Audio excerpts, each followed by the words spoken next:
On this episode of the Convincing Idiots podcast, we are again Nicholas this week, Dean. But we're plugging away. We're going to give you some great insight on driverless cars. Would you ride in a driverless car? We discuss. Is the Threads app failing, Dean? Are you going to Threads versus Twitter? What's going on with that? We'll discuss. Would you hit your kid in the head with an egg? Some parents will and put it on social media and think it's funny. We'll talk about the egg prank trend on TikTok. In our main segment this evening, an idiot's bar crawl. Where are we going locally to drink if we go anywhere we want to? What do we have in the drink? We discuss our ideal idiot's bar crawl. Listen in. Keep watching, hang with us, and let's start the show. All right. Test. Test. Test. You call it again? Convincing Idiots. Called it ham gravy. I informed them that I sided with the stat man, not just anyone's opinion, the stat man Brian Fisher. These kids today. Jingle All the Way is in fact the best Christmas movie of all time.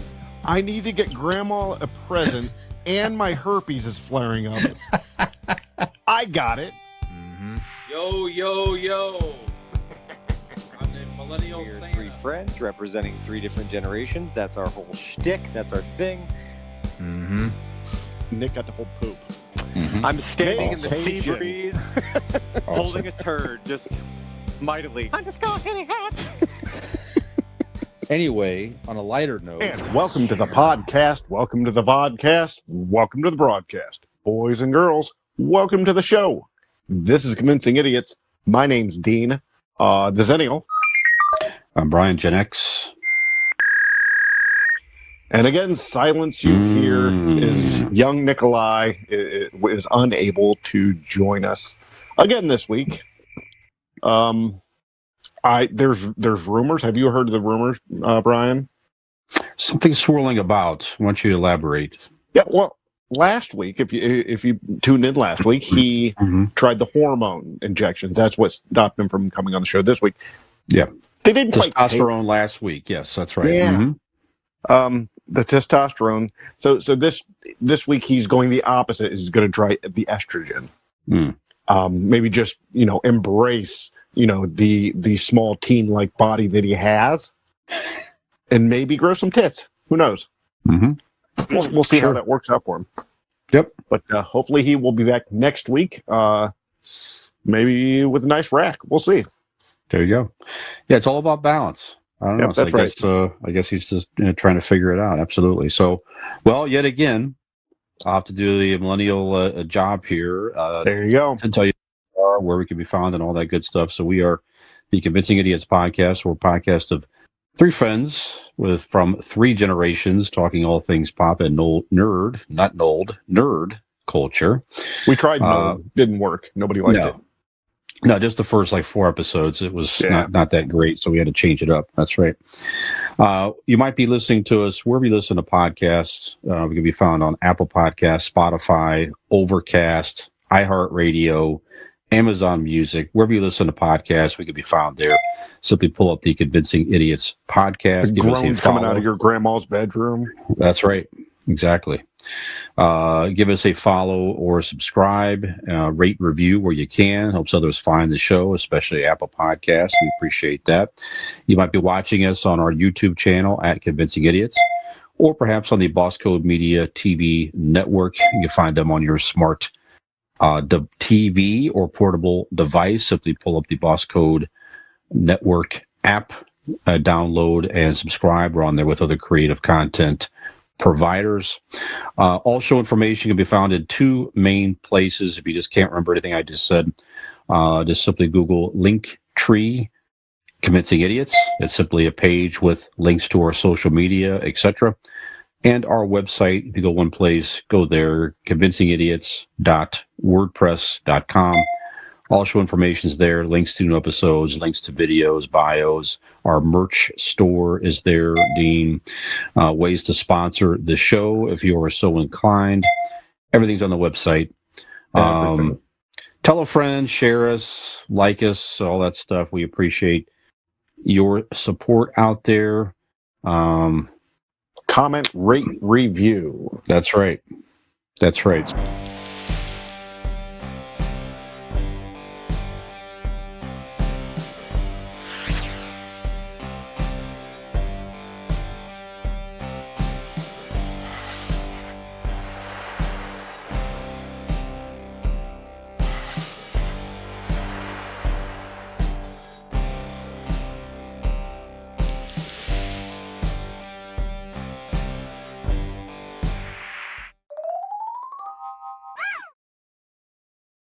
So, Dean, how are you, sir? How's things been over the past week, sir? Things are well. Mm-hmm. I got to go to a Cleveland Guardians game. That's still Yes. it's still Unusual odd to say. Yep. But I went to the Cleveland Guardians game with our buddy John and his neighbor Kenny. It was good. It was fun. Mm-hmm.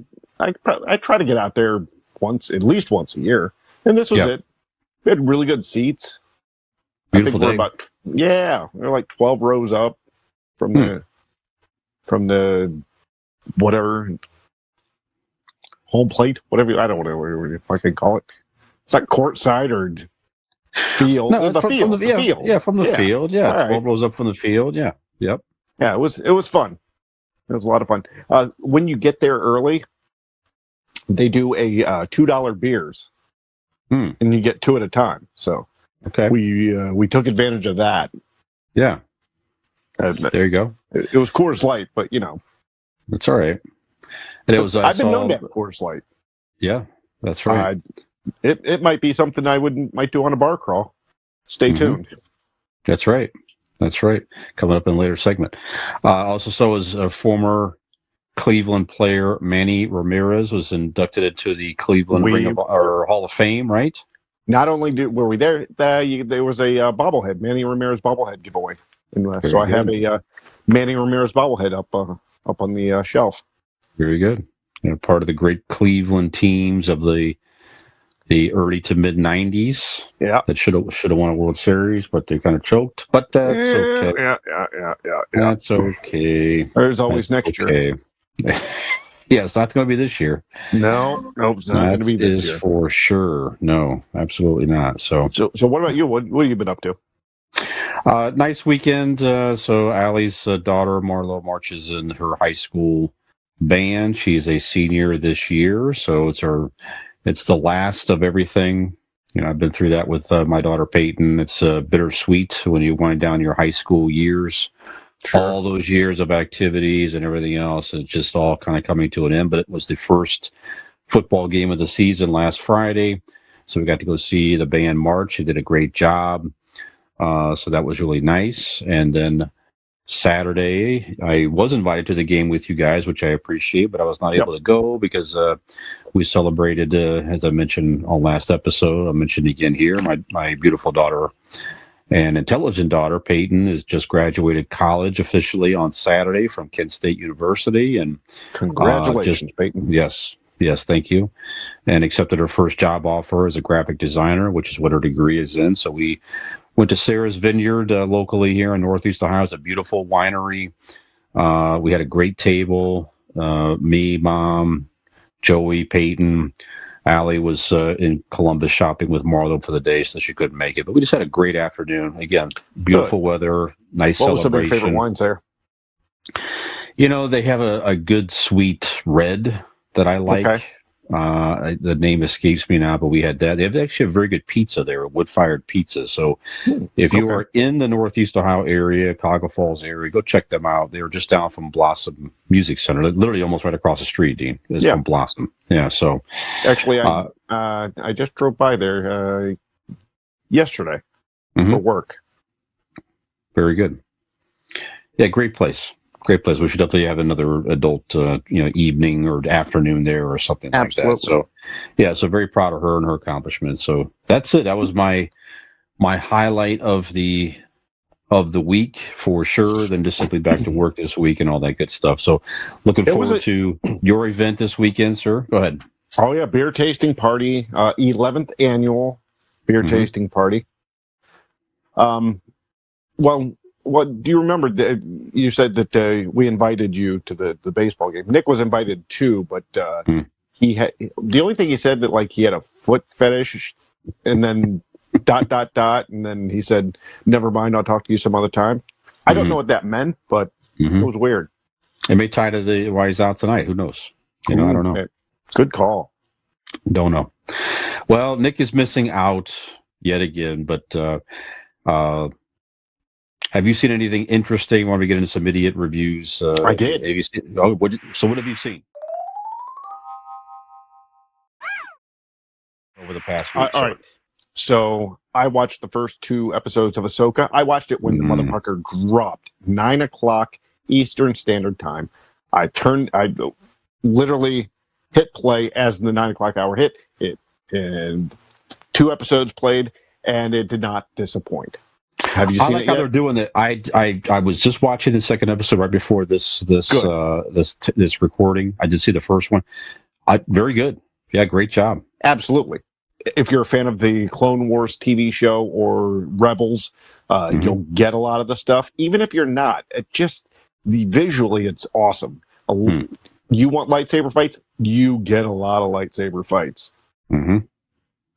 Rosario Dawson is terrific in that role. Absolutely. Yeah. The girl who plays Sabine Wren is really good in it. I like the bad guy, Balin something or another. That he's not a Sith, but he's not a Jedi. Like he's kind of a darker Force user, former Jedi. It's a shame. Ray Stevens, I believe, is the actor's name is. He passed away shortly after taping, so that's a shame. Because he's kind of a badass character. Who was Ray Stevens? He's the bearded bad guy. Oh, that actor passed away. Yeah. Oh, yeah. That's right. Yes, I do remember shortly seeing after that filming. Wow, man. Yeah. So, but it was very good. I enjoyed it. Highly recommended. If you're a Star Wars fan and you're watching this or listening to this podcast, you've probably already seen these 2 episodes. So I'm definitely looking forward to what else they have in store for this season. I like how they're dropping it. This is a new model for them where they're trying to make it more of an event. They're dropping it. They announced the time at 9 p.m. on Tuesday nights, just like instead of the old television show. Tuesday, right. Yeah. Right. That's so to try to create more buzz and make it more an event like an old television show, which is cool. Yeah, absolutely. It kind of makes it like a watch along type deal, like it used to be on the fucking network shows. Right. Then you cut down on potential spoilers and everything else. So you could sit down and watch it right there. Cooler talk the next day. All right. So the other thing I wanted to mention is I went ahead and went with Megan and her mother, and we went to see Barbie. Nice. I mentioned, like I said on the previous shows, and I told her, I said, yeah, I'm not opposed to seeing it. I thought it would end up being like on streaming or whatever, but she's like, Mom wants to go, so would you want to go with us? I'm like, you know what? Sure. Let's go. Holy shit, that movie's something else. It was good. Like I legitimately enjoyed it. First of all, it had a lot of like the message behind it was really strong. It was well written. Some of the dialogue is cheesy, but I think it's meant to be like it's kind of tongue in cheek. There's hints of the Wizard of Oz. If you look hard enough in the right places, there's hints of Monty Python. Like there's some good slapstick in it. The guys are just fucking hilarious. What I didn't know, and it's not even a cameo, it's he has a role, a prominent role, Will Ferrell. Oh yeah, that's right. I did see that. I didn't know that. I jerked this. Oh, I shouldn't have jerked that. Let me try to fix that. Sorry, I won't jerk you again, Brian.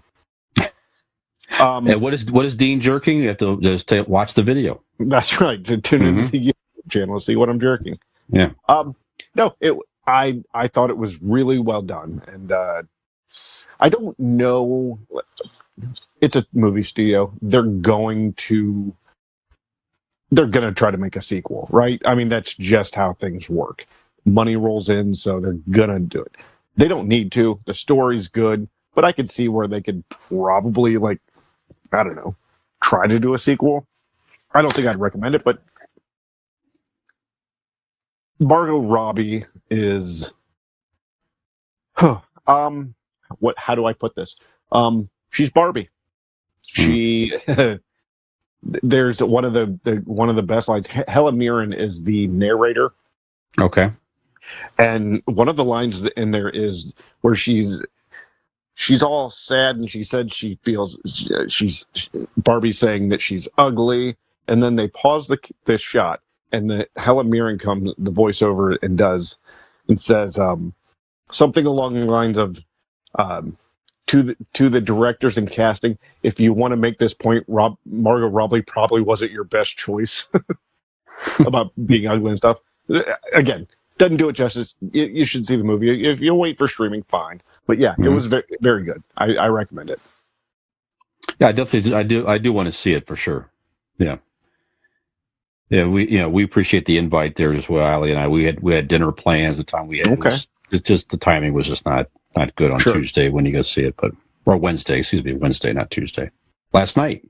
You just saw it last night. Yeah, this is Thursday. Okay, yeah, okay. And what about you? You review anything? We mentioned Ahsoka already. I agree with your recommendation for sure. I checked out on Netflix the Johnny Manziel documentary. Johnny Manziel was a former quarterback. I just thought it was interesting. It's just he was a superstar at Texas A&M quarterback. Yeah. He was drafted by our local, Cleveland Browns, and just really flamed out super quick. And I was interested in his storyline, and his personal life he was just a wreck. And that's exactly it. I mean, he doesn't hide anything. He is he's an active part of this documentary. So he's cleaned up now? Yes.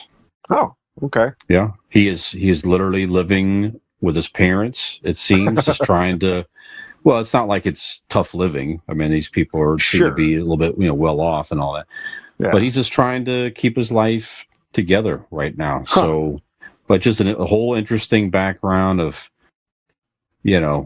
his agent, his former agent was interviewed for this. It's just one of his best friends that he was hanging out with back then. Just the whole thing is kind of it could have had a much more tragic ending, because the guy on a self-destructive path. Yeah, like that, it was a spiral at one point. Yes, it really was. I mean, he's really lucky to be alive, probably in many respects. But yeah, you just see a guy kind of rise to fame in college and just really completely flame out in the pros. And so check it out. It's a fairly easy watch. It's like a couple hours, something like that. Right. So I thought it was worth watching. Showtime, the story of the Los Angeles Lakers season 2 is now streaming on Max. I enjoyed the first season. This was the story of Magic Johnson getting drafted by. It's kind of a fictionalized type story, but John C. Reilly plays the head of the Lakers. The Dr. Buss, Jerry Buss.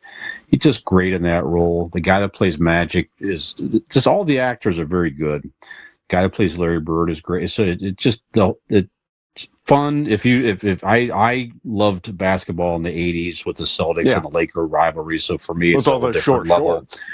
Yeah, of course. A lot of 80s nostalgia, but it is an interesting storyline. I mean, they're telling you some pretty, all the kind of the dirt behind the scenes and everything. Magic gets somebody pregnant out of wedlock, and he has to contend with that. And so this was, the first season kind of circles around Magic getting drafted, and they win their first NBA championship with him in the early 80s. This one now kind of Nick when I can go da da da da da da. Yeah, that's missing. It's going to get there sooner or later. I'm sure we'll talk about his contracting HIV, but it's like 2 or 3 episodes in. It's a lot of fun. Like I said, it's worth watching for John C. Reilly alone, in my opinion. That makes Very sense. solid acting, So check out Showtime, The Story of the Lakers on Max. And I took your recommendation, Danny. You watched one of these movies recently. I sat down and watched all 3 of them in preparation. There's a 4th one coming out in September. The Expendables.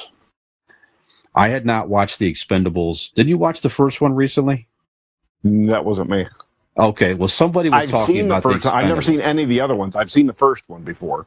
Then I'm thinking incorrectly. I'm sorry. Somebody was telling me about the Expendables. Okay. I enjoyed the first one. It's just, I guess maybe not enough to like keep going.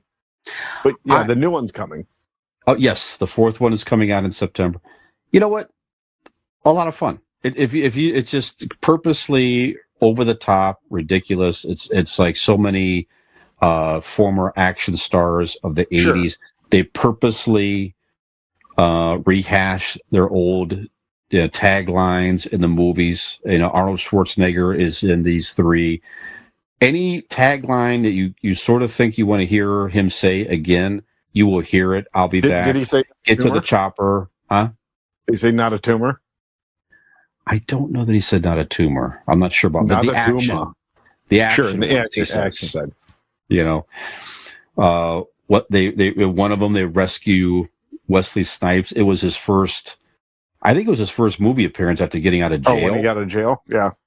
And they were like, "What'd you get locked up for?" And he looks at him and makes a comment, like sarcastically, "Tax evasion," which is actually why Wesley Snipes was like, I thought, man, it's just great. Right? Why not? I don't know. Ronda Rousey was in the 3rd one. It was a few years ago. So I don't know. So if you want some sort of mindless action fun, okay. A lot of Stallone is great. Jason Statham is fantastic in these. Just check out The Expendables, and I am interested to go see the 4th one in the theater now. Was this last week or this week? Did I watch the Guardians of the Galaxy 3? I don't think you've talked about it. Okay, shit. Okay, I got to mention it, man, because you made me think about that with Sylvester Stallone. Because I was thinking, like, I do like him, like as older guy, and like he was in Expendable 3s or Guardians of the Galaxy 3. Mm-hmm. Brian, you've seen it, obviously. Yes, I have. Allie and I saw it in the theater. Yep. It made me mad. It made me mad that a CGI goddamn raccoon could make me cry. Fuck you, James Gunn. How dare you? Oh, that poor shit Allie was so emotional. Upset. Oh, yeah. Yes. But a great ending. Probably it's, and I know if you see something right away, you put it a little higher than it maybe should be, but 100% definitely the best of the Guardians movies. Yeah, it was. The first one is a lot of fun. I like that storyline. The second one is by far better than the second one. This one's the best. And definitely on par with the first, if not better. I agree with you. Yeah. This might be definitely top 10 superhero movies. Definitely top 10. It could be in top there. 5. Let's give it a little time to set, but man, I enjoyed the hell out of it. Yeah. I like, if you would have told me, however many years back that it was going to really kind of focus on Rocket's story, I'd be like, who in the hell cares about a CGI character that's there for comic relief? No, man. Holy shit, that was good. Yeah. Just everybody's storyline really just fucking worked. Dave Bautista in it. We're far enough away to give spoiler alerts, right? Yes, it's on streaming by now, so yeah. Okay. For sure. So there was all these rumors that somebody was going to die. I liked that they didn't. Liked, hell, they probably did that on purpose. Like they got that rumor out. So like you're watching it in anticipation. Everybody that, them carrying Quill in the commercials or in the trailers, you're like, oh, is that it? You know what I mean? Like there was a lot of red herrings going up to it, leading into it. I like that strategy because you're watching everything every time something happens to somebody. You're like, oh, is this it? They're not going to kill that person. Holy shit. Really? Very good. I like Did you also know New Rockstars? You know, the YouTube channel New Rockstars. You watch the breakdowns, right? And after watching, I went there and watched the breakdown. And I didn't know the new guy that takes over the flute whistle thing with the arrow. Right. That's James Gunn's brother. I did not know that. Me neither. Okay. And then, so that I love that movie, but that actually gives me one more thing, and I'll end my thoughts right here. What I enjoyed most about Barbie, I know I'm bringing it back, because every time you and we do the same thing. We watch these comic book movies and then run to New Rockstars to watch the breakdown. Eric Voss brilliantly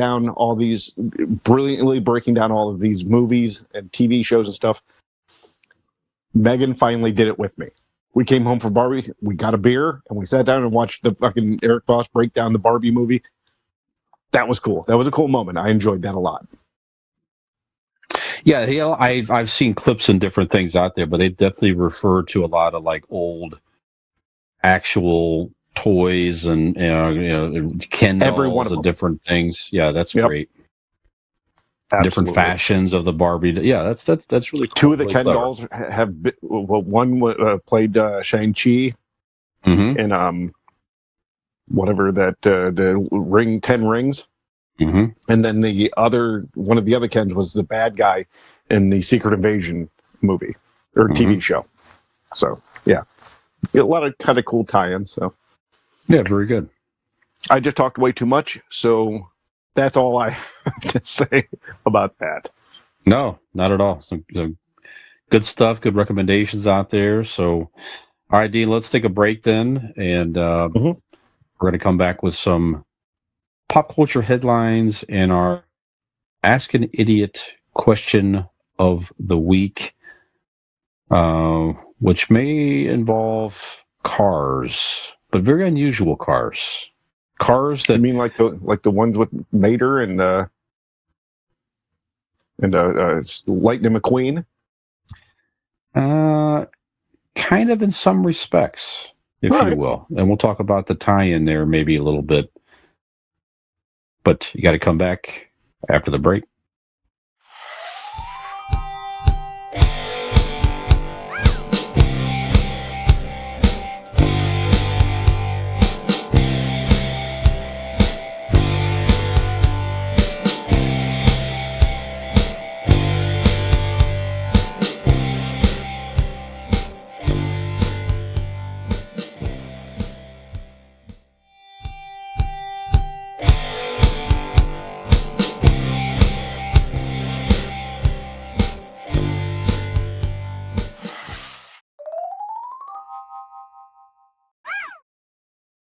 In 5, 4, 3. All right, welcome back to Convincing Idiots, segment 2, Dean. Pop culture headlines. Yes, we have a good opening to the segment. Thank you very much. Yes. Dean, now you mentioned off camera here. Well, I'm going to throw it back to you here. There were a couple unfortunate passings in the world of professional entertainment. Would you care to remember a couple figures, please, Okay. sir? As of yesterday, last night or yesterday, whatever you want to put it, the professional wrestler Terry Funk passed away. He was, I believe, 70 years old. I should have that right here. He wrestled for the NWA, WCW, WWF, WWE. He started in the 60s. And not only that, went through all those years, but he's also been in movies. He was in Roadhouse. He was one of the bad guys in Roadhouse. He was one of the bad guys in Sylvester Stallone's epic arm wrestling movie Over the Top. Yes. But yeah, he was looks like he was born in 44. I don't know math, so you do that math. I don't but yes, one of the greatest of all time. What the man did, like, at one point, I just heard the story that he was NWA champion, which back then was in the 70s, was like really an important spot to be in, right? In professional wrestling. And he gave it up. Like, he went to the promoter and said, you know, somebody beat me so I can go home to my wife because I'm having marital problems. And I'm choosing her over wrestling. And they were married until she passed away, just unfortunately, a couple of years back. And he's so rest in peace, Terry Funk. One of the best to do it. And then this one's a real sad one. As of today, WWE superstar Bray Wyatt, real name Wyndham Rotunda.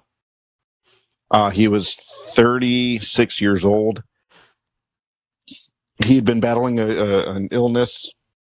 Well, it's just coming out just before we started filming, that he had gotten COVID, which aspirated a heart condition, and he was back on the road to recovery. He last wrestled a couple months ago for WWE, and you know, the heart thing started coming back, and he was getting better. He was set to return to TV soon, and he had a heart attack today. Bray Wyatt, 36 years old, passed away. Wow. And that dude was, you've only been, you know, you've like watched WrestleManias occasionally with me and been around occasionally. I think you've probably seen him, you know, on TV here and there. He started out with like a cult leader character, and then he kind of had like this Pee Wee Herman's Funhouse type thing character, but like he had an evil side that had like some of the there's a guy, I can't remember his name right now, but he makes all the masks for horror movies and does all the horror movie stuff, and he made his mask, so he wrestled under a mask when he was this evil side of that character. But the way I know just saying it out of context does sound silly, but like the dude was like really like a creative, like he easily could have been like doing horror movies himself, and done very well in them, either directing, writing, acting in them. But yeah, brilliant mind. His dad was, I don't know if I don't know when you ever watched wrestling, but his dad was Mike Rotunda, IRS. Some might know him as. I may remember that. Yeah, I sort of watched in the 80s, yep. maybe so early IRS, 90s. Man, IRS. IRS was Bray's dad. So he comes from a long line of wrestling fan. Barry Windham was his uncle. Yeah, so 36 years old. It sucks. Yeah, losing, you know, with kids and stuff. I think he just had a new baby a year ago, 2 years ago. Just a shame. So so rest in peace, Bray Wyatt, and rest in peace, Terry Funk. So yes, nice tribute, Dean. Yeah, that's too bad. All right. Well, this next item it's certainly not a human passing on this to remember, but it's a potential early signs of death for social media app Threads. Now, we talked about Threads a few episodes ago when it debuted. Yep. Threads again is like the Instagram version of Twitter, if you will, or X now, as it's known. It's like the dull version of Twitter. That's what it sort of seems to be. When it first launched, you know, Twitter was having a lot of negative publicity out there, and a lot of people opened up accounts on Threads. I did as well. Yep, as did our show. You know, we have a Convincing Idiots Threads account out there that Nick maintains. However, let's see here. This is from SimilarWeb, a digital data and analytics company, estimated that daily active users on Threads Android app peaked at 49.3 million in early July and fell to 10.3 million after a month, a drop of nearly 80%. Damn.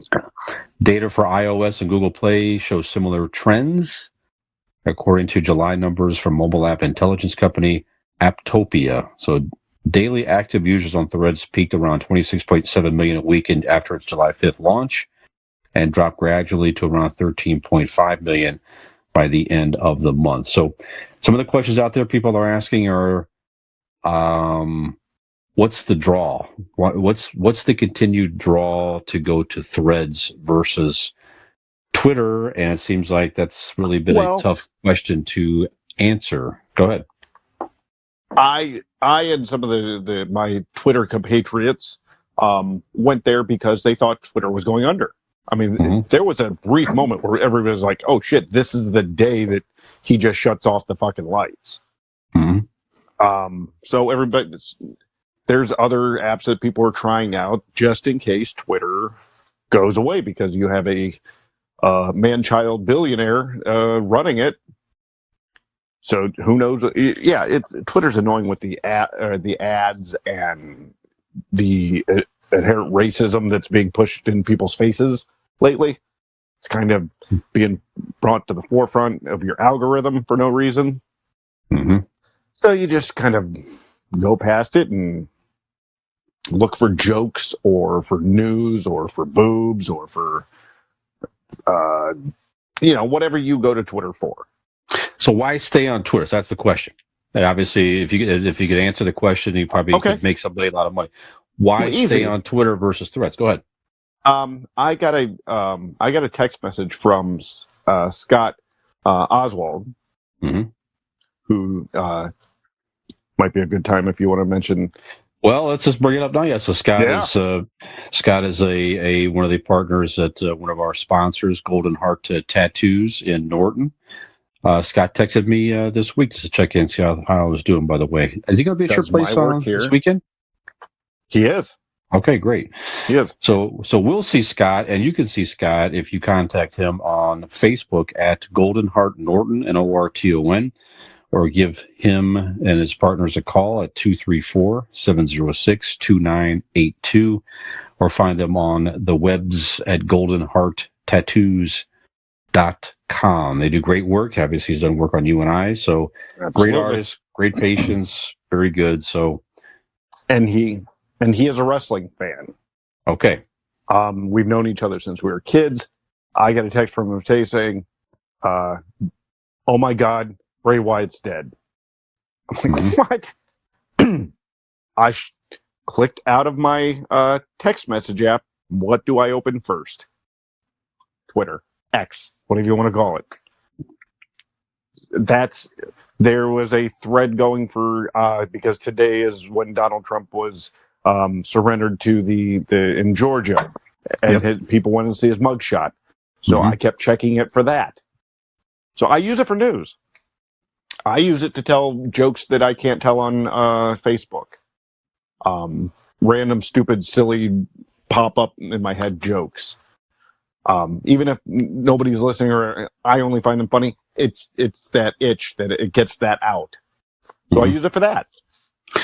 So is it habit? Is it there's more people on it? Is it both? Is it just like there's no... I think probably both. Threads is not really established enough right now for that? Well, I also... I am in a Twitter room of about like 25 people. And I've been... there's a handful of them that I've been in a room or another over the past 10 years. So I've known these people for a very long time. It's just a big chat room that you talk and make jokes and whatnot. Share music, share other funny tweets. So that's part of it. So I have that community. And over on Threads, there are no private message rooms, DM rooms, chat rooms, whatever you want to call them. So that's one of the things that hurts it. Okay. They have a strict policy on like I don't know about cursing, but like adult themed stuff that you can't you'll see on Twitter, but you won't see on Threads. So yeah, a lot of that. So I think a lot of the little things add up. Okay. All right. Yeah, this is this article here. So Jules Zucker, she has a lot of followers, 142,000 followers on X, And her comments include things like people just want to blast off a few words of dumb shit, basically, and see where it goes. And they're not really going to spend the energy to do the same comment across multiple platforms. I think that's what you do too. It's like a random thought, like you say. I have a random joke, I throw it in X. There it is. Have my chat people, they're out there, and I'm not going to go and copy the same comment in threads just to try to generate additional threads and commentary and whatnot. I know one guy, Brian, his name's Brian as well.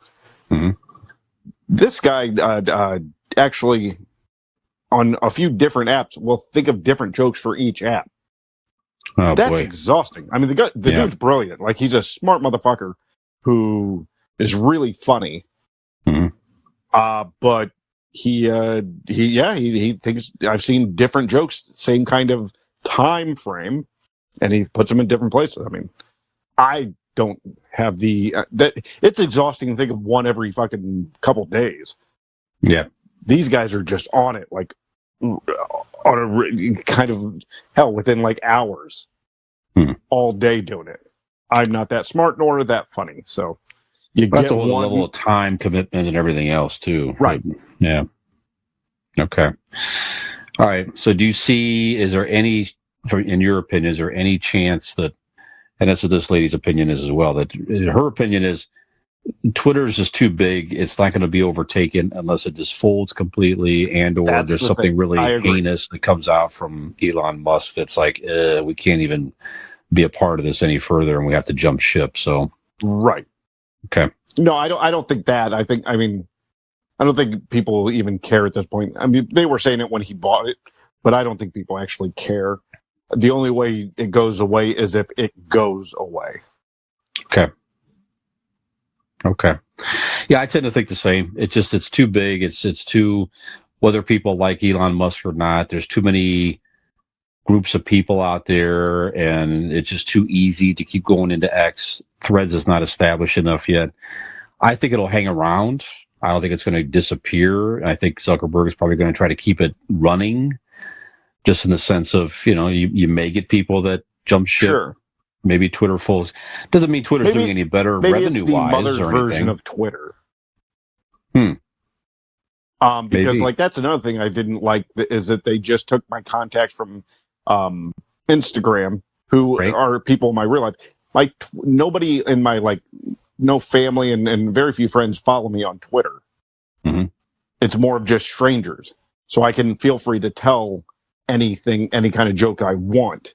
I can't do that in Threads. I got to think, oh shit, so and so might read this, so maybe I shouldn't say that. That's a good point. That's a great point. So I don't like that it's mixed with Instagram. Okay, very good. You could, I guess, you want to block your family from following you on Threads. That would be kind of strange, I guess, right? Yeah. Okay, that's a great point too. All right. Otherwise, you got to create a whole other profile, and that's exhausting. And what's the point at that rate? Right. Yeah. Okay. All right. Another social media trend. Some of these social media trends, it's really ridiculous and fascinating, and at the same time. So this is another. So TikTok. We talked about last week. Dean, you and I talked about also on TikTok that professional medical people have to tell people not to drink borax or soak in borax, a very harsh detergent, to reduce inflammation, etc. So that was a trend on TikTok, was the borax stuff. There's yet another trend on TikTok that, again, people have to speak out about. Please don't do this, right? So it's the hashtag egg prank. So it's all one word, egg prank. Have you heard of egg prank? I have not. Is this where you hit your kid in the face? You are smashing an egg on your child's head. Yes. I didn't know that's what it was called, but I've been watching it all week. It is funny because I don't give a shit about your kids.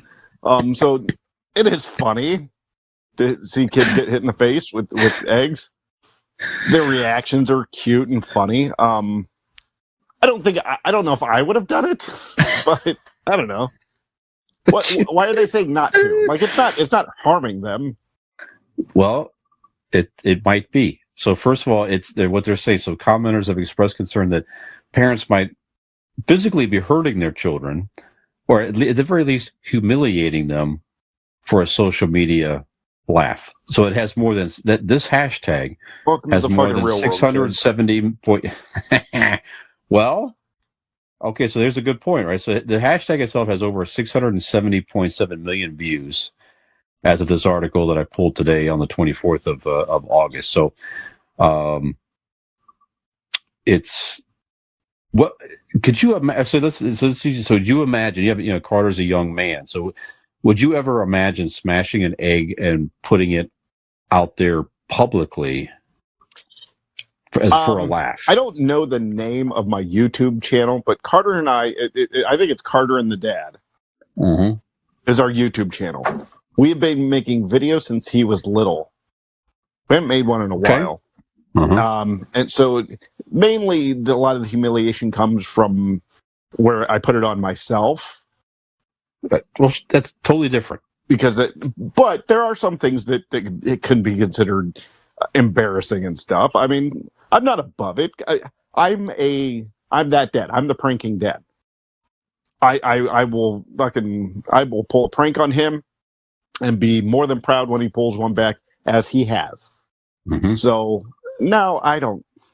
This humiliating your kid thing. They're kids. Grow up, people. What is it? You don't want your kid to be sad? Okay, it's a joke. They're gonna get it someday. If not, fuck them. Yeah. Okay. I don't give a shit about your kids. Well, the videos that you make with your son, those are typically, we're gonna stage these. We're gonna we're both in on the gag, if you will. We're making fun of each other. That's to me that's a lot different. These sound like it's more of a prank where the kid is unexpecting it. But it's a little knock on the forehead from an egg. It's not like the eggs are hard where all of them crack very easily, and it's the kids are. It's more of the surprise. Yeah. Like there were a couple where the kids were a little too young, where I was like, okay, that maybe I wouldn't have done it at that age. So I'll give you that. But some of the older kids, especially the older kids, and the older kids did, as you see, the older the kids, the better the reaction. Especially the boys. If it was an older boy, he laughs his ass off. I think that's the point. So if in my opinion, if the kids thinks it's funny and it's a good thing, now the kid may get you back at some point. Now if that happens, you can't get mad. I did see some of those videos where the kid goes, and they let the kid hit the adult head. All that's great. If both people are sort of having fun with it, the kid and the parent, by all means. But if the kid is not happy about it and you're posting it on social media as to try to, that's a little bit different in my opinion. So yeah. One of the better ones that I did see was the little girl, probably about 6 years old, 5, 6 years old. Mother hits her in the head, and she's kind of stunned, and she's kind of giggles. She goes, I want to do that. So the mom hands her an egg and kind of leans down, and the kid hits herself in the head and cracks another one on her own head. That's pretty funny. Again, all that stuff. Everybody's having a good time. So be it. It's harmless. Yeah. I don't know. Kids cry all the time, the snot-nosed punks. Again, Dean's love of all children of the world shines through on the Convincing Idiots podcast. We are the world can kiss my ass. Ladies and gentlemen, yes. All right. Dean, an icon in the world of entertainment, is retiring. Thank you. Oh, sorry. Yes. A little early on that one. Yes. Charles Martinet. Have you heard of Charles Martinet? I did not until I read this article. Yes. He has done the voice of Mario. Yes. Right? He's been the voice of Mario. That's exactly correct. He is the voice of Mario on the Nintendo games. So he has done the... And I do want you to know, that's not in that rundown. Actually, that's in my brain. I have no notes of who that is. No. That's Okay. great. Now that's extreme trivia. Good job. So when if you hear Mario on some of the classic Nintendo games, Mamma Mia, Mm-hmm. Wahoo and Let's Go on the Mario Kart and everything like that. That was voiced by Charles Martinet. So he has been doing the voice. He started at Nintendo back in 1991. His first major performance as the mustachioed plumber was in 1996's Super Mario 64, which is a fantastic game. The landmark 3D platformer introduced much of the world's Mario's enthusiastic Italian intonation. So that was the very first time you heard Mario's voice was from Charles Martinet. So he is. I mean, does it count when he was on Mike Tyson's Punch Out and he said "map map"? Nope. And raised count. Okay. Nope. It's not a human voice. Not a human voice. So he has done, let's see, a handful of other Mushroom Kingdom characters. He's done Luigi, Wario, Waluigi. I don't know who that last one is. I don't either. So he's done a lot of voices throughout the years until, let's see, he had a brief cameo actually in the Super Mario Brothers movie, which I did not know. Oh, that's cool. Yeah. So he's still working at Nintendo, but he's going to become more of a Mario ambassador. So they're just kind of moving him to a different capacity. But I just thought that was cool. I mean, just to have your voice recorded in one of the most iconic, video game characters of all time. There's not a whole lot more iconic than Mario. If you were doing a Mount Rushmore of video game characters, we should maybe do that sometime. I was going to say, have we done that? It sounds like something we would have done. All right. We have not. Mario would definitely be on that mountain for sure. Oh, sure. He's in the Washington position. Yeah, I think you're right. You're right. There's not a whole lot more iconic than look Mario. For that, people, because we're going to do that one. I like that. Yes, absolutely. Okay. I had another one because I thought Nick was going to be on here this evening, but he's not here. But just they're making there's a new trailer out there for a movie that the original was. Let's see here. How many years ago was the original? This is a sequel. It was. I don't have the year here, but anyways, they're making a Good Burger 2 movie with Kenan and Kel. Okay. So I know Nick was a Good Burger fan, I believe. Yes, I do believe that was the case. So they come back to reprise the characters all these years later. They're making a sequel. Good for them. I mean, fuck, if the money's there and the fans are there, like it just because I didn't watch it, it was a little after my time. Doesn't mean I don't want shit to happen. I mean, I want Keenan's fucking hilarious. One of the best things to say Night Live, period. Agree. So, fuck, why not? Nostalgia is in, man. I mean, they're going to keep trying to cash in on nostalgia. I mean, why not? I remember, nostalgia for myself, right? Mm-hmm. I'm a little before Good Burger. My nostalgia is like in high school art class, right?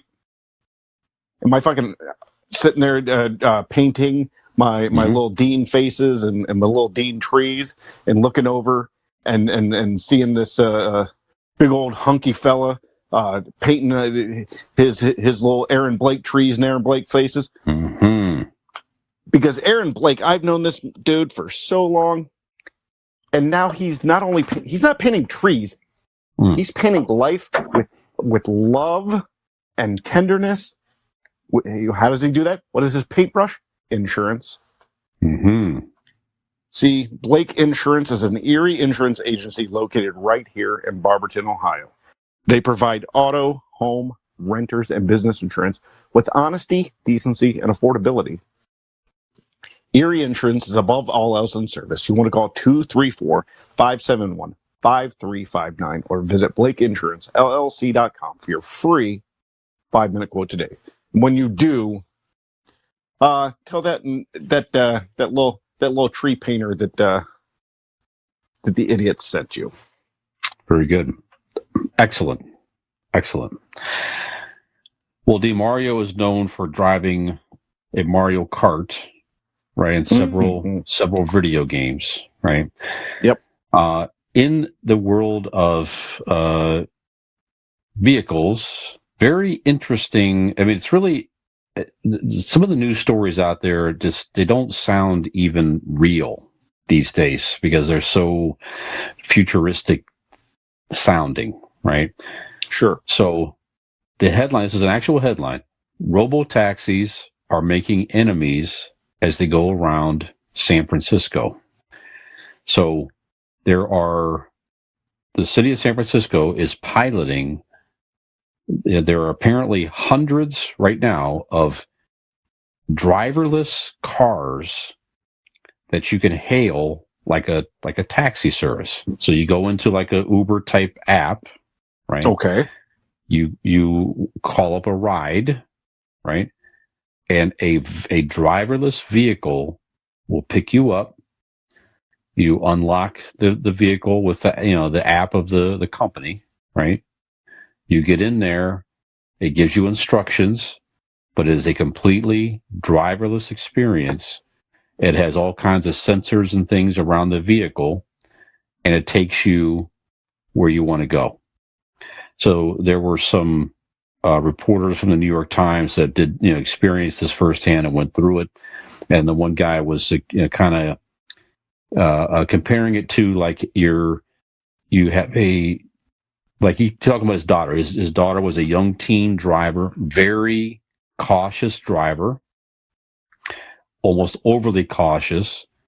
He said it was that type of experience where it just stopped really early and it was really slow, and it said it got me where I wanted to go, but it was a slower experience. Unfortunately, too, there's been some accidents and traffic jams and things caused by these driverless vehicles.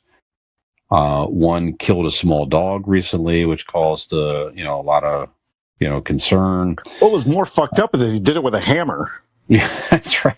Yeah, it's insane. Yeah, like a robotic foot. I don't know. Yeah, so just so it's causing a lot of debates in the city of San Francisco, and a lot of residents don't like the fact that there's these driverless vehicles going around. It doesn't make any sense. It doesn't compute. It causes accidents sometimes. It causes traffic jams and all that. And of course, other people don't mind it and they're fine with it. They think it's a very unique experience and this and that and the other. So, would you be, so now we're to our Ask the Idiot question here. I'm just interested in your take in general of driverless vehicles. Now, obviously, technology will continue to advance and get better and all of that. They're talking about having driverless vehicles on the roads where you can actually buy, as a consumer, a driverless vehicle perhaps someday. Like semi-trucks, they're testing driverless semi-trucks out there because obviously they don't get tired, they don't drink, whatever. So in some respects, people argue it could be safer than just a human driving around. There's like a whole bunch of lot lizards that make a living bucking truck drivers and truck stops. I just think you shouldn't take away from that profession. I think it's just wrong. Yeah, more automation taking jobs, Dean, potentially. Yeah. You know what I'm saying? So is she just going to blow the fucking gear shift? Come on. Maybe. But think about this driverless vehicles around town. So would you feel safe in these? Or you think, no. So what are your thoughts? Go ahead. Not yet. I can't even. I fight with my fucking phone on a daily basis. And that's safe, comparative to like a multi-ton vehicle running around. I don't think the technology is quite where it needs to be to just put these vehicles on the road bouncing off of each other. And two, and the most important part of my argument here is it's not the robots I don't trust, it's the humans that have to pass them. right? Yeah. Right. Humans, we have the how many times do you go to an intersection and you go at the same time, right? Mm-hmm. And you go, okay, and you do a little wave thing. You go first, go ahead. Or he does it to you, you go first. You can't do that with a robot. You've got to be fucking precise on who got there first, because it might jump out in front of you. Right.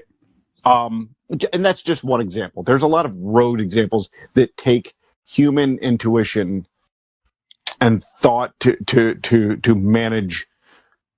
First of all, let's look at how fucking crazy it is in general that as a society, we just decided that we're going to take these multi-ton masses of steel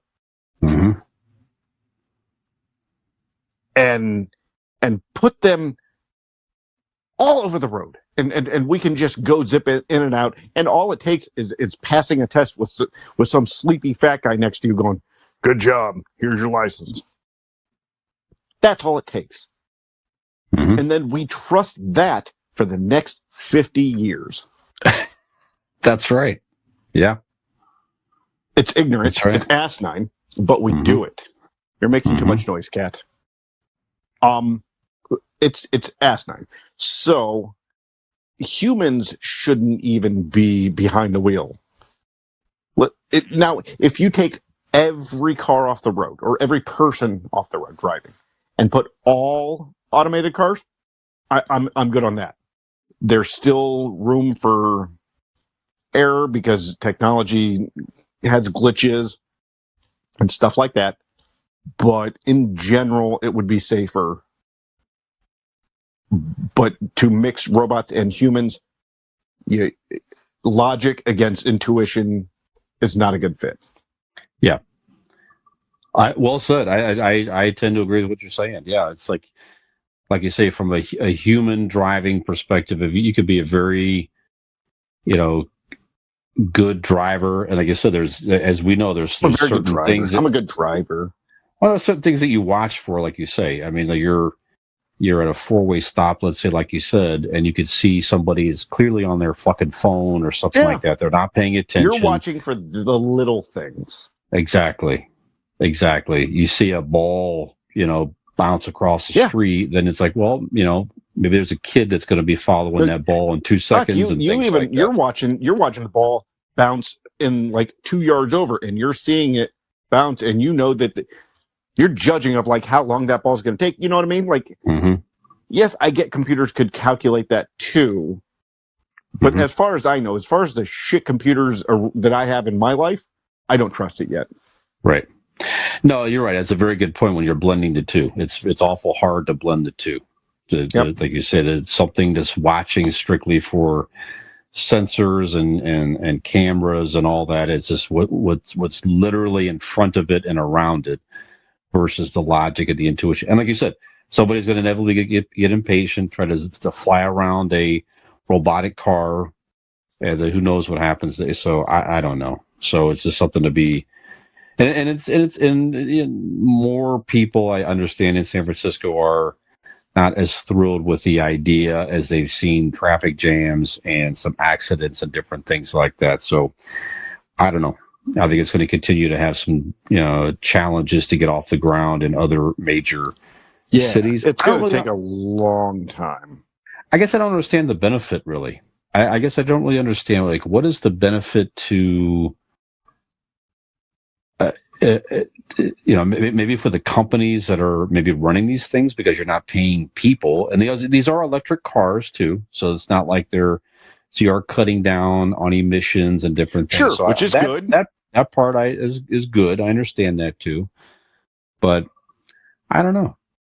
It is strange too. The whole Uber experience is odd. If you're somewhere and you call a total stranger and get in a total stranger's car and just have them drive you somewhere in complete trust, you don't really hear a lot of things happening with that, fortunately. But I don't know.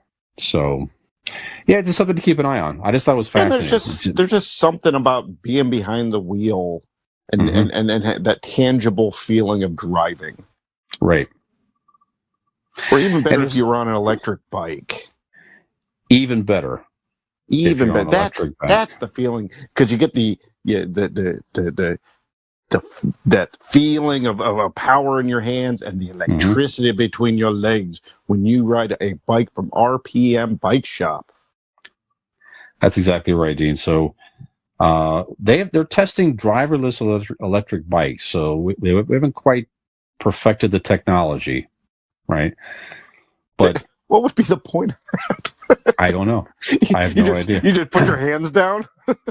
I guess, you know. Actually, you know what? I may like that. Yeah. I may like that. They have this totally sensor electric bike where you're just kind of riding on it and it just kind of goes the right place. I don't know. But if one place will have one that's working, it's day in, day out, looking at the technology, selling you the best electric bikes that are out there. Like you said, it's RPM Bike Shop out of the beautiful Carrollton, Ohio. Give them a call at 330-808-7792 if you're in the market for either a self-driving or maybe you want to steer on your own electric bike. These ones you need to feel the power in your hands, baby. Yes, absolutely. And you can find them on Facebook as well at RPM Bike Shop or on the web as well, RPM Bike Shop out there. Check them out. Their friendly staff will get you whatever you're looking for if you're in the market for a electric bike. Absolutely. All right, Dean. So we're gonna take another break, and we're gonna come back with, we're getting a little real quick before we do that. Have you had this Sam Adams has this fall 12-pack variety pack? Okay. Yeah. Have you had the Flannel Fest? I have not. This is fantastic. It's a Munich Dunkel. Okay. This shit's good. Okay. Well, Dean likes this beer. There could be other beers that we like. And all that ties into our third segment that Dean's going to talk about when we come back after the break.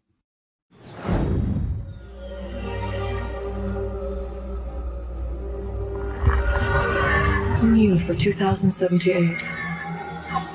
PlayStation 9's new electronic spores tap straight into your adrenal gland. PS9 has improved retinal scanning.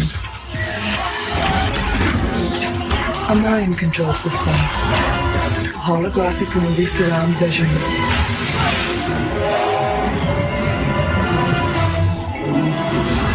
And telepathic personal music.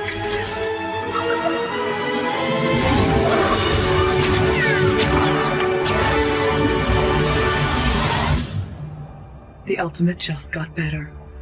PlayStation 9. Teleport yours today.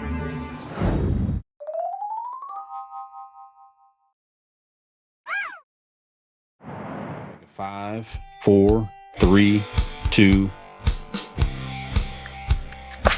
Oh, listen to that. That is the sound music. of beer, and that is the music to my ears.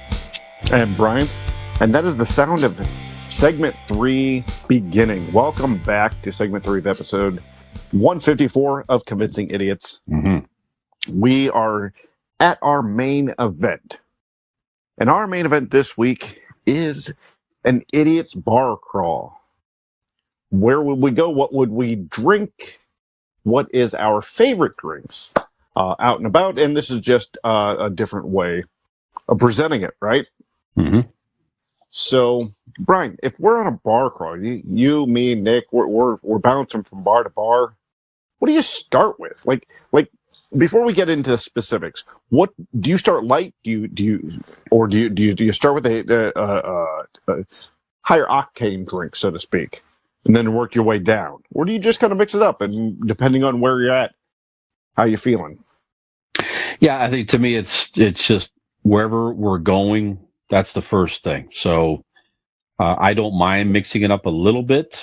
I don't mix it up too much. Matter of fact, this crawl here, if I actually did it, probably would not make me feel too well when it was done. Sure. If doing it literally. But yeah, to me it starts with where are we going? Okay. So, let's start it out with you, Brian. Where are we going? What are we drinking on our first stop at our Ignite the Idiots bar crawl? Now we're again, as everybody, if you've heard the show a couple of times, you know that we're in the Northeast Ohio area. So, but the drinks certainly could be found at different spots in some respects here. But it's a nice local place here called the Old 97. It was an old trolley stop once upon a time in the area here. I did not know that. Yes, that was why it's Old 97. It was the last stop in the local trolley in the area here. It used to be an old dive bars, a nice, family renovated it. It's really a beautiful local place. And Absolutely. they are known, yes, they have great cocktails there. And one of my favorite drinks in this area is to go to the Old 97 and get an old fashioned. So a nice bourbon old fashioned drink. They have a lot of different varieties there, but I like their standard old fashioned. They make them well. I like that drink. It's a very good sipping, easy drink. You sit back, relaxed, and you have one or two of those, and you are just chilling, relaxing. Right. So that, to me, that's a fine way to start the evening, is an old fashioned. And if it's not the Old 97, somewhere, I just like that. I like that drink. You like that and drink? The whole vibe with it. Yes, absolutely. Okay. How about you, sir? Where are you starting now? See, I like to start out light. I can't get into liquor right away because I can get myself in trouble. Mm-hmm. So I'm going to have to first stop, whether it be the Old 97 or wherever we're going to stop. I'm going to go with a standard beer. And what's a better, just solid beer than Sam Adams? Like I talked about at the end of the last segment. Mm-hmm. You can never go wrong with Sam Adams for me. No. I haven't had a bad Sam Adams, whether it be their lager, the light, any of their fall collection, Christmas, great. Yeah. Mm-hmm. Yep. So to me, Sam Adams. If I go out to a bar, like at a restaurant, when somebody's going to, what do you got? Yeah, Miller, you got butter. I'm looking for Sam Adams. That to me is my, average everyday beer would be a Sam Adams. Very good. Do you have a particular favorite? So obviously it's seasonal. So this time of year, is there seasonal, one that Flannel Fest, like I said in the end of the last episode, might be my favorite Sam Adams. I've toured the brewery. I did it earlier this spring. Mm-hmm. And everything about it is just fantastic. That's good. Very good. Yeah, but you can't go wrong for just a general lager. Just a Sam. Give me a Sam Adams. I agree. There's not many breweries like that have like a variety of beer, like you see, that I like most of them. Yeah, exactly. All the variety pack. That is one of my favorite variety packs. Is a Sam Adams winter, when they have the winter beers. Yeah, the winter ale that they have. Right. I could drink that all winter season long. It'd be perfectly fine with the Sam Adams winter. 1,000%. Yeah. Okay, so I'm moving to beer next too, Dean. So yep. All right. So let's move on. Where are we going? This could be at the local brewery itself in beautiful Cleveland, Ohio, or it could be distributed locally. If they made this beer all year round, I don't know that I would drink a whole lot of extra type of beer. This would probably be my go-to beer 95% of the time. That's not even a joke. The Great Lakes Conway's Irish Ale. It's one of the best beers, period, I've ever had. Yep. Hands down. It's a plus that it's made locally here in Cleveland. It's one of the smoothest drinking beers that's out there. I love it. It comes out every spring season. Of course, it's around for St. Patrick's Day in March. It's out for a couple, 2-3 months or something like that. As long as they put it out on the stores, every time I go to the store, I will buy a 12-pack and have it until it runs out. So it's just fantastic. The nice, crisp, red Irish ale, fabulous. Absolutely. Dean, where are you All going next? What are you having next? See, I didn't really do the place like That's you okay. did, but this next one I kind of did because, like, to me, I'm going Ignite Brewery, and you can't go wrong with anything that they do. I mean, look, I'm drinking one right now. This is the Ignite Brewery Lunchbox Love Note. I mean, they have everything from IPAs to shandies to porters. I mean, you'd think that they pay me for this, but they don't. I'm no shill. I don't get paid by Ignite Brewery to pimp their products. No, that's insane. But you cannot go wrong with the absolute best with Ignite Brewing Company, Barberton, Ohio. Very good. I agree. It's one of the nicest breweries in town. There's a new location locally, Dean, in is it Brunswick? I hear. That's what they tell me. Mm-hmm. And if you go to Ignite Brewing, you know who you just might see out there, Brian? Who's that? Rochelle Hallcheck. That's right. Yeah. That's right. I heard she got voted best bartender. I would say about the world, but I think it was just in this area. Mm. Still, that's a pretty high bar to set for bartenders in the area. And she's done it. I agree. Yep. I hear she even married also, you know. A very smart man who has extremely good taste in podcast entertainment is what we understand. That's the rumor. Mm-hmm. That's right. Very good. So you're going to Ignite Brewing, and almost anything is good at Ignites, is what you're saying. Yeah, but in all seriousness, seasonally, about January time, the Lunchbox Love Note is amazing. So that's like a peanut butter. What is that again? It's the chocolate peanut butter porter. Yes, very good. Very good. I'm going to another brewery as well. And I also hear you can find those cans in your local grocery stores. Acme is in discount drug marts, is from what I hear. That's right. That's right. If you're in this area, you could definitely more than likely find it, like you say, in your local grocery store. Absolutely. Am I frozen? Because you are. No. You were for a second there. So, okay. All right. I just have you just staring at me blankly. That's normal. All right. That makes sense. I'm going to another brewery, local brewery, Dean, and again, this is distributed as well, but this is one of the first local craft beer places in the city of Akron, Ohio. This place started out, you weren't even there was no tasting room originally. You had to go up there and just buy beer and leave, basically. So this place is really one of the local pioneers in craft brewing. Hop and Frog Brewing Company. They've now expanded. There's a whole tasting room and everything else. So they have tons of different beer. It really is some of the best beer in the area, hands down, in my opinion. There's also a rumor that if you get drunk and park way across the street, it's dangerous to cross that 2-way highway or that 4-way highway. Yes, to get to it. Yes, very dangerous. Absolutely. At least I hear. Yeah, you got to be very careful getting in and out of there.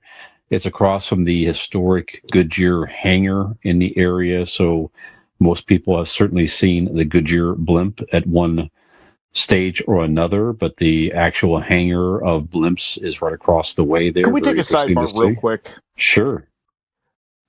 It's weird that if you live in a certain area, you have things that are just common to your area. I was at work the other day and I was walking in a parking lot and I look up and the fucking blimps just right above me. I'm like, that's right. And it's nothing to us, but that's right. Any other city, you'd be like, what the fuck? Why is there that's right. a giant blimp just flying around? And just at any time during the summer, you could see the Goodyear blimp just flying low. Yeah. Right above you. It's right. crazy. It was out Wednesday. It was out just Wednesday. That was it. Yeah, yesterday. Yep. Yesterday afternoon. No, mine was last week I saw it. Okay. Yeah. Yeah, I went to lunch with family in town, my aunt and uncle, and yeah, just driving around. They're just there's the blimp. Yeah, And like they're you like, said, we don't think much of. Oh, there's the blimp. That's cool. right. And it's like, yeah, there it is. I do want to fly on it someday. That That'd would be be awesome. cool. That would be cool. I don't know how you do it. If you are in charge of flights and stuff, and you're listening, hit your boys up. Yeah. Or We'd like to get some idiots on an idiot flight on the blimp. Why not? I love it. Absolutely. Goodyear. It's a fucking great one. That's right. That's right. So Hoppin' Frog is by there, indeed. So one of the current beers they have is a pineapple upside down cake beer. I've seen that on the shelves. I've not ventured to it yet. Good. Yes. Phenomenal.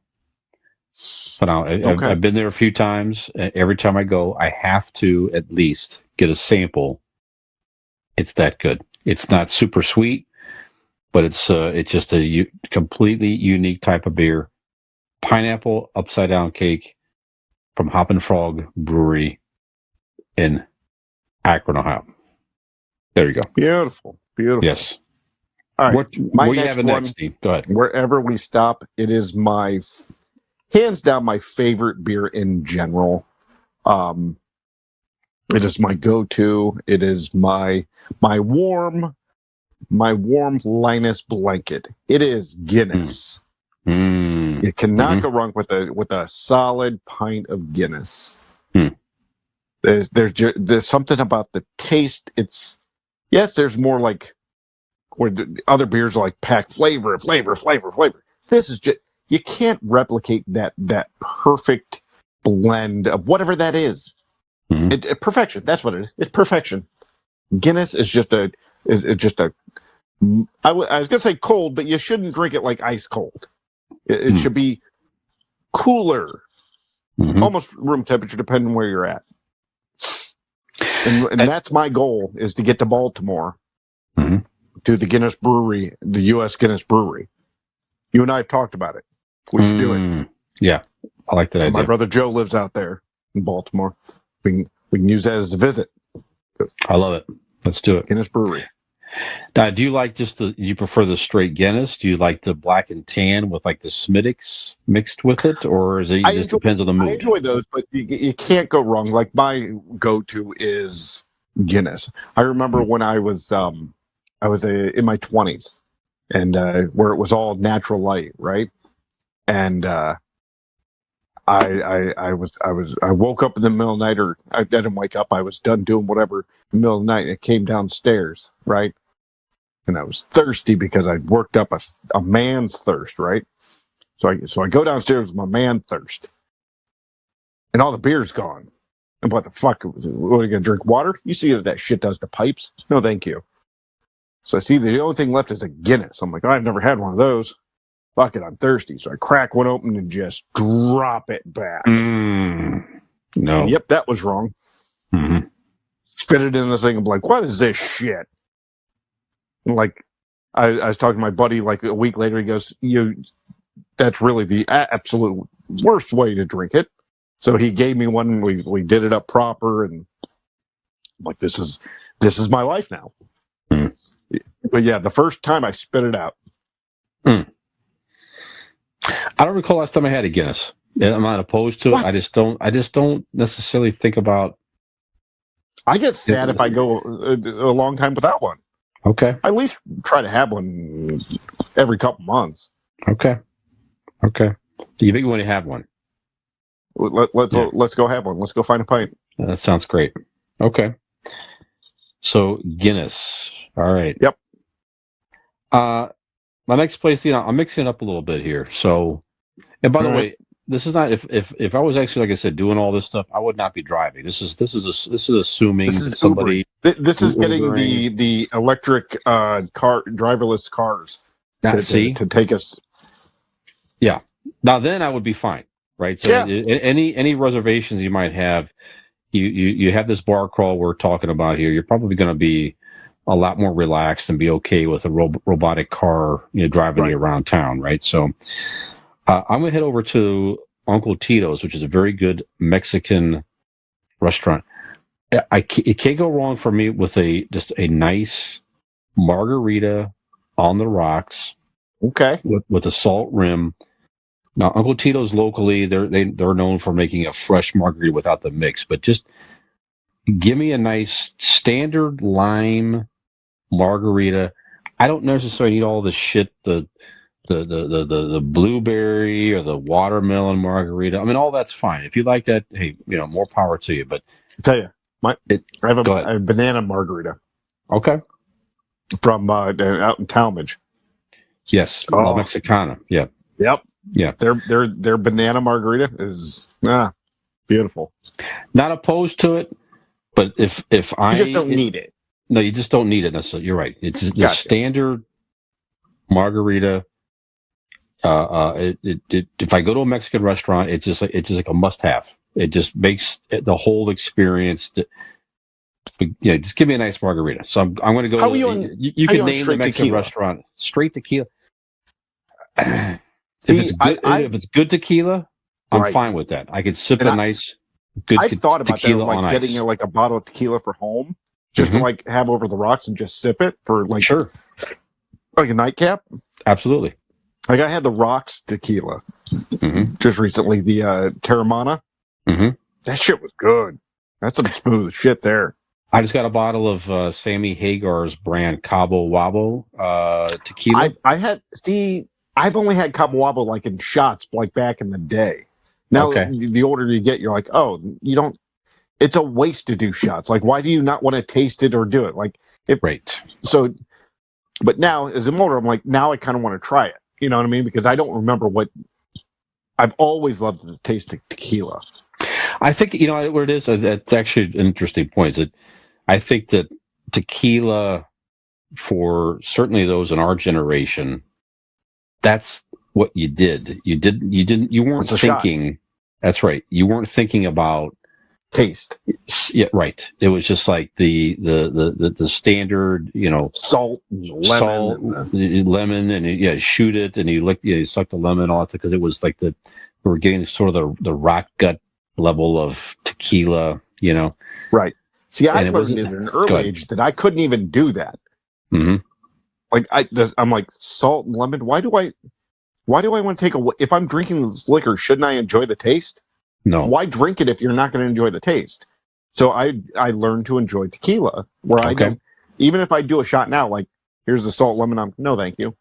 And I'm going to sip it and enjoy it. If it's rock gutted, lower shelf tequila, I'll shoot it, but I still don't need the salt or lemon with it. You're right. Yeah, and I have a buddy, Cooper. He loves tequila, so he collects different bottles and all that stuff. So that's actually a good way to if you have someone that knows what they're doing and what they're talking about with a nice tequila. That's a great way to experience tequila. But there's plenty out there that like you say, all you need is a little bit of either chilled or over ice, and it's a terrific sip and drink, not unlike a whiskey. It's just a different vibe and taste to it. Nothing wrong with it. It's good. Just a quick question. So, shots in general. Yeah, you mentioned shots. So, in this bar crawl, Dean, are you doing any shots anywhere, or are shots for you a thing of the past? Shots are a thing. I do shots annually on St. Patrick's Day. We do like the Irish car bomb. Irish car bomb. Yes. We've done that together. That's good. Yep. But in general, no, I don't. Again, the older I get, I want to taste what I'm drinking. Yes. I don't need to just. Shots are for people who are scared of alcohol, that want to get drunk but don't want to have the whatever taste they think it is. Right. Alcohol should be enjoyed with the flavor and, like you said, the vibe. Like there's a whole thing about it that you, as an adult, you learn to appreciate, and shots take that away. Like somebody says, "Let's do a shot." I'll take your shot, but I'm going to sip it. I'm going to enjoy. Maybe I can do it in 2 drinks, but I'm not going to shoot it where I can't taste it. Right. And if you hand me anything cinnamon, I'm going to fucking kick you in the goddamn taint. Oh, yeah, forget it. Fireball, What is that? all that stuff. Yeah, No. what is that? Fuck that. No, you're right, and you're right. That is definitely something that at our crawl here, I agree. This is what we do normally anyway. You're right. We're not going out necessarily. If you're going out, just your goal is to get drunk. That's easy to do. Yeah, stay at home and do that and be safer. Right. Exactly. You're right. It's much more as gotten older. It's much more of the experience, like you say, and the experience is the atmosphere around you, who you're with, the vibe around you, the taste, the experience, what you're trying, and just let things sort of creep up on you a little bit safely, and fine. And that is where my next one comes up. Go for it. Is one of the variety of old fashions. Mm-hmm. Again, you turned me on to the old fashioned at Old 97. That's right. Many years ago. And that is my cocktail of choice. Mm-hmm. And since you mentioned Old 97, I'm going to mention crafted cocktails in Wadsworth. Yes. There's two old fashions. I love a good old fashioned at home or out and abroad. The old fashioned is to me the perfect drink. The crafted cocktails in Wadsworth does a bacon infused old fashioned, and even better, the tobacco old fashioned. Yes, where they malt up and mush up the tobacco leaf. So it's not a cigarette glass. It is the tobacco leaf. And it's that hinted smell of the tobacco leaf. Again, not the tobacco smoke or the burnt tobacco that they put in the cigarette. It is a fresh tobacco leaf in the drink. It's fantastic. Mm-hmm. So if you're in the Wadsworth area, Wadsworth, Ohio, crafted cocktails is again, that's the least of what they can do. It's just their menu of cocktails are incredible. Agree. Fantastic. All right. I'm at my fifth stop already, I think, Dean. Believe it or not. Yep. Next is the floor. Then I have a couple honorable mentions, but all right. I'm going out now. This is getting into the fall season. Will be here before we know it. One of the highlights over the last couple of years is going to the. You and Nick had turned me on to this, and it's become a sort of a tradition the last couple of years now. The Akron German Club. They have just a good old Oktoberfest beer. So it just takes it to a whole other level in the Oktoberfest environment. But I don't need that necessarily. The Akron German Club is one of my favorite places to have a traditional Oktoberfest because you got you got the music and the food and the vibe and wearing the German hats and the pins and all that type of stuff. It just, all that is great. But just in general, I don't even have necessarily a favorite. A goddamn Pinzer. That's right. Exactly. I don't necessarily even have a favorite brand of Oktoberfest beer necessarily. They're all very good. Ignite has a great one. Sam Adams has a great one. Yingling from Pennsylvania has a great one. This time of year, you give me a nice Oktoberfest, the caramel colored, nice sipping, easy drinking. That's so good. Give me that, but like I said, even better during Oktoberfest at the German Club. That's it. That's a great bar crawl for me right there. That's a great bar crawl. Yeah. See, I'm going to end my bar crawl. I don't care where I end it, as long as by the end of the night I've worked my way up to the heavy stuff, and at the end of the night, let me sip on just a good bourbon on the rocks. I've done all the flavors and yada yada. I will sit there quietly drunk, enjoying my last drink as a bourbon on the rocks. And I have like a Bullet is in my top my top tier. Woodford Reserve is my favorite. Very good. but like my everyday, like my bottle of Jim Beam that will be on my shelf, that like I call that my Tuesday bourbon. Mm-hmm. Or I call it Tuesday because we used to do the podcast on Tuesdays, and I would have a bottle of bourbon there. I could pour a glass. Like I'm not drinking Woodford Reserve to do this podcast. You know what I mean? Like that's for special occasions, and you know what I mean.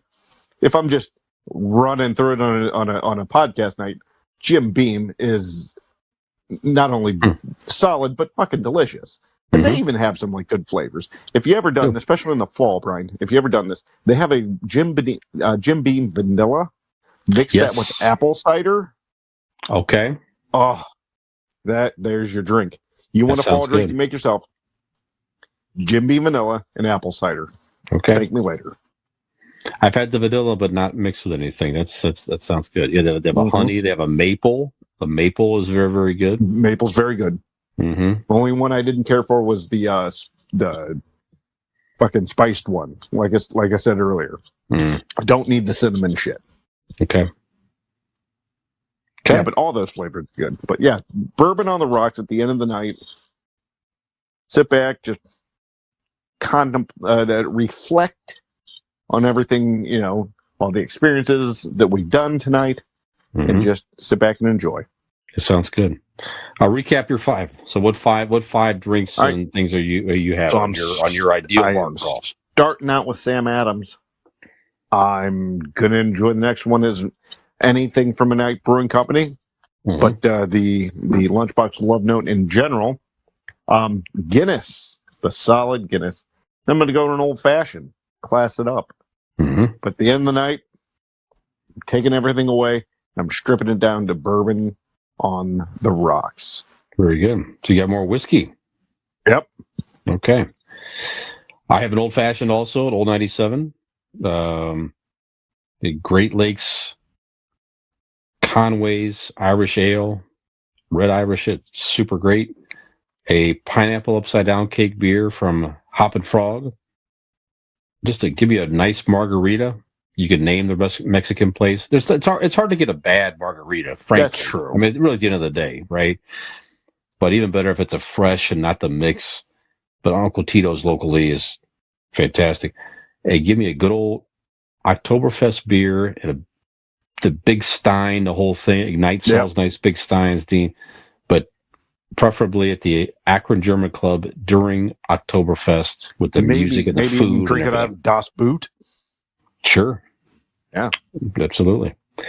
Any honorable mentions, Dean? If the night could be extended at all, or you're just sitting somewhere and you could just have a drink wherever you're at, is there a particular beer or other drink that's just like it's a bonus if you had it? Any come to mind? Bonus. I didn't write anything down, but like right off the bat, what was it? Do you remember?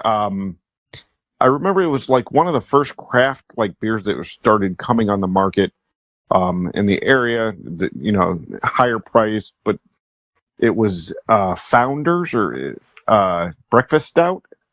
Yes. Yeah. That's right. I love that. It's expensive as shit, but it's so good. I remember there was one. Talk about my youth. You know, it was like a mud. It was before I even got even close to getting into like any craft beers, but it was like a mud stout, like a chocolate stout, but it came in like this weird little hillbilly jug. It was so good too. I think I remember that maybe. I can't remember the name of it. Mud something. Okay. But yeah. And one more, you can't go wrong with a good Kona. That was the first coffee beer I ever had was Kona. Hawaii beer. Yeah, Nick and I found it, and actually that I think was like almost the beginning of the idea of these beer tasting parties that I put on. It's kind of the conversation starter for Nick and I of doing this, putting these on. Very good. What about you? You have any honorable mentions? Yeah, there's a couple there. I like a nice cream ale. and it's there's cheaper ones out there. Geez, I used to drink cheap Genesee cream ale Sure. like it was nobody's business a while ago. Maybe it's because of that. I don't know, but just the cream ale is just a different taste and body to it. One of the best ones out there right now is Kentucky bourbon. It's a brewery, Kentucky bourbon. Maybe that's what it is, something like that. But they make a cream ale. It's like a bourbon barrel cream, something like that. One of the best cream ales you're gonna have. Period, hands down. So you can buy it buy it at your local store, I'm sure. Not cheap, but it's worth it if you just want to sit down and enjoy a sipping cream ale. Sipping cream ale. That's like right. Yeah, very, very good. Locally, Dean, Ignite has a very good Instagram white stout. So yes. white stouts in general are interesting. I like a stout to see if a place has a good, like, lighter white stout. It's very good. This one, as you know, certainly has a hint of graham cracker with it. They serve it to you with a cinnamon and sugar rim to really enhance the flavor of the graham cracker. So locally, it's one of the best white stouts around. But white stout in general is very good. I hear whoever might have had a hand in naming that probably was a genius and probably had a big dick, but those are rumors that go around town. There you go. I don't know anything about that. There you go. So that's it. That's a couple honorable mentions that I have. Nice. Yeah. Anything else, or you want to mention? Nope. I'm looking forward to Saturday, seeing you, tasting some beers, judging some beers. Yes. Yep. Should be fun. I like that. Yeah, this year we're doing like a blind taste test, right? So we're going to rate the beers and everything. So we'll talk about that next week. And much more classy than what I've done in the past. That's all right. No, what you've done is fine. Yeah, I still got to pull together the cheap beer tasting. If I'm able to do that before the freaking snow flies, would be nice. But we'll figure that out later. But you might check on this party that we do this way, and it might be an avenue you're thinking about. Maybe not so much blind, but like the judging part, like the paper that we have to fill out. You might enjoy that. Yeah, sounds good. All right. Well, out there, if listeners and viewers, we're interested to know if you have any comments as well. Whether it be a local place or just drinks in general that you enjoy. If you were going to 5 different places, where are you going? What are you having? We're interested to know what your thoughts are. Especially if you're not from this area, it'd be fun to read up some of the comments of out of state places. If you're doing a bar crawl, it'd be fun. Yeah, absolutely. Could be local beers or again, beers is distributed nationally, whatever. Yeah. Comment on our email, convincingidiots@gmail.com. Comment on our social media pages. Love to hear from you. Dean, we have done it. That's 2 episodes in a row. Nicholas. I don't know. It makes us sad, but we persevered. That's right. And we ended up solving the world's problems. Sure did. All right, so if you are still listening and watching, we appreciate you. God bless you. That's right. Maybe they've had 5 drinks by now. If not, you'd have to do that, and we're far more entertaining if you do. You might be listening to us again wherever you're listening to podcasts: Google Podcasts, Apple Podcasts, Spotify, iHeartRadio, etc. Wherever you listen to podcasts, find the Convincing Idiots podcast. Give us a follow or subscribe, rate, review, all that good stuff. Find us out there if you prefer to look at us for some odd reason. We're out there on our YouTube channel at Convincing Idiots. Give us a free subscribe. As opposed to videos and segments, etc. You can watch us there if you want. God damn it, get notified when our faces come up. Damn it. That's right. You might be watching this on the Boss Code Media TV network. You can find them on your smart device or smart TV. Download the network, subscribe, and we are there with others.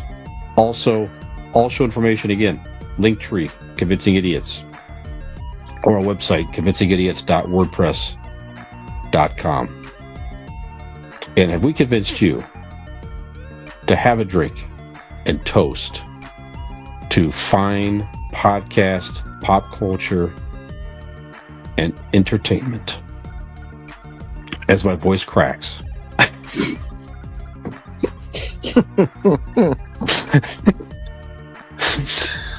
And tune in again next week. Perhaps not Nicholas. Idiot. Exactly. Change. Hi, this is Millennial Nick, along with Gen X Brian and Zennial Dean. Hey, if you liked that video, which we really hope you did, you should like and subscribe. That would be great.